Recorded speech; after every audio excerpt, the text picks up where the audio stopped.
There are two ways in which we can organize ourselves in a society: capitalism and socialism. Capitalism is a system in which people own stuff and run things. You decide which goods to make, who to work with, what services to offer, and how much to charge. To do this effectively, we form groups, call them companies, and compete with each other. Capitalists believe that these groups create lots of wealth for their founders, their partners, their employees, and society as a whole. Socialism relies on government officials to get things done.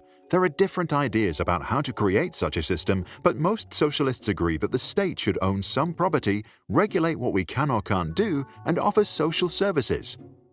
Socialists believe that political leaders can establish rules to share a nation's wealth fairly, which then makes all people better off.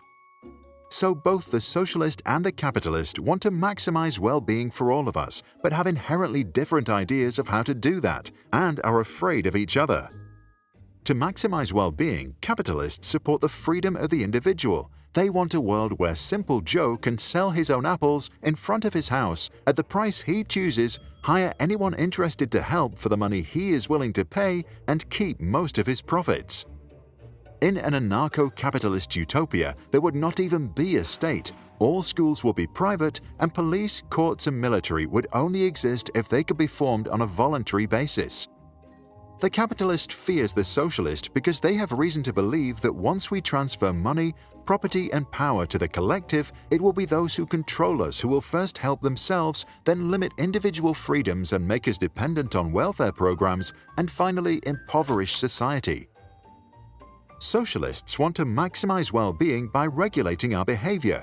They prefer a world in which Simple Joe only sells apples of a certain type, does so only in designated areas, pays his helpers a minimum wage, charges affordable prices, and shares most of his profits with those who have less.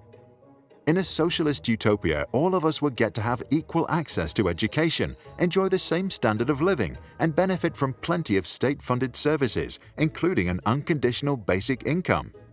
The socialist fears the capitalist because they have reason to believe that if people are allowed to keep all their money, property, and liberties, they would act immoral, pollute the environment, or abuse their power and eventually make living conditions worse for everyone, except the very rich. What most people don't know is that both socialists and capitalists fear big business. Capitalists fear big companies because they use their power to influence the government, to create laws that restrict the success of smaller businesses. Capitalists are hence not pro-business, they are pro-market. Socialists fear large corporations because they use their power to establish regulations that benefit themselves but make everyone else worse off. Socialists are not pro-business, they are pro-state. Now, to understand which of the two is better, we can study people who live along a spectrum of the two extremes by looking at wealth, the key promise of capitalists, equality, the main promise of socialists, and levels of happiness. Let's first examine economic freedom around the world. Capitalist countries have higher levels of economic freedom.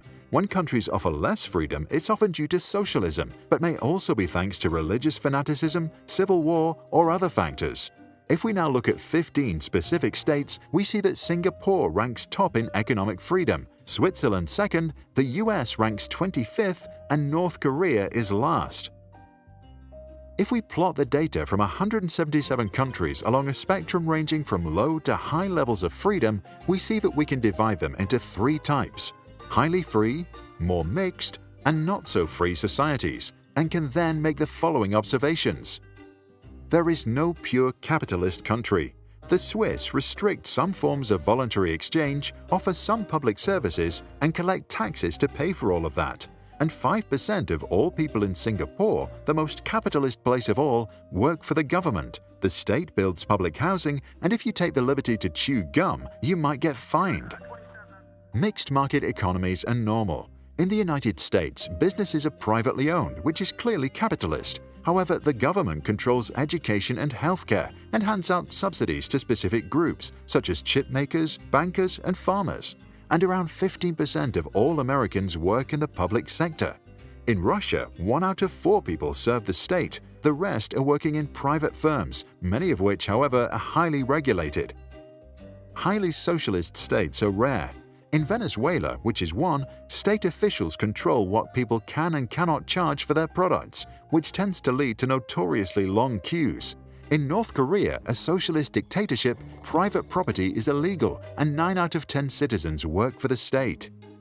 So, how do people in these countries compare when we look at wealth, happiness, and equality? If we look at GDP per capita as a measure of wealth, we see that again Singapore ranks top, Switzerland 7th, the US 14th, and North Korea is again last. Note that GDP figures usually include public services such as free schooling and public healthcare. A comparison of GDP with economic freedom shows that countries with higher freedom are also richer, with some reaching a gross domestic product of close to $200,000 per person. Looking at this distribution, it's important to note that wealth and freedom correlate with better education and longer life expectancy. They might, however, not cause it. Natural resources, conflicts, a history of colonialism, and the prevalence of natural disasters can reduce wealth and restrict certain freedoms, independent of people's political ideology. Happiness around the world looks a lot like the previous maps, with the difference that quite a few rather poor countries also show a decent level of self-reported well-being. Switzerland, which is economically free and rich, ranks 4th. Singapore, which is even richer, only 27th. And people in Brazil, which is relatively poor, are surprisingly happy. Lithuania is the country where young people say they are the happiest. The most miserable place for those below age 30 seems to be Afghanistan, which is extremely restrictive. If we look at happiness versus economic freedom, we can see that countries with higher freedom tend to have higher levels of happiness, while those with lower freedom generally report lower levels, although people in Venezuela seem relatively content. Comparing economic freedom, GDP, and happiness, it looks as if freedom correlates with wealth, but neither necessarily coincides with well-being. Lastly, let's look at inequality around the world with data from the Gini Index, which measures how much wealth belongs to the richest people in a country. Doing so, we see that the picture looks mixed. Rich, capitalist countries like Singapore and the United States seem quite unequal, but so do socialist societies like Venezuela and China. The country where wealth is distributed most equally is Slovakia, which is moderately free. The most unequal society is South Africa, a place that is rather unfree, but also has a history of racial segregation. And if we plot both inequality and economic freedom on the same chart, we can't see a clear trend. It seems as if neither socialism nor capitalism is very good at creating equality.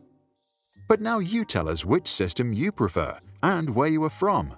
And if you can't make up your mind, consider looking at more data like the Human Development Index, the PISA ranking on education, or the World Migration Report to learn where people actually want to live. All sources with links to the raw datasets are in the description below.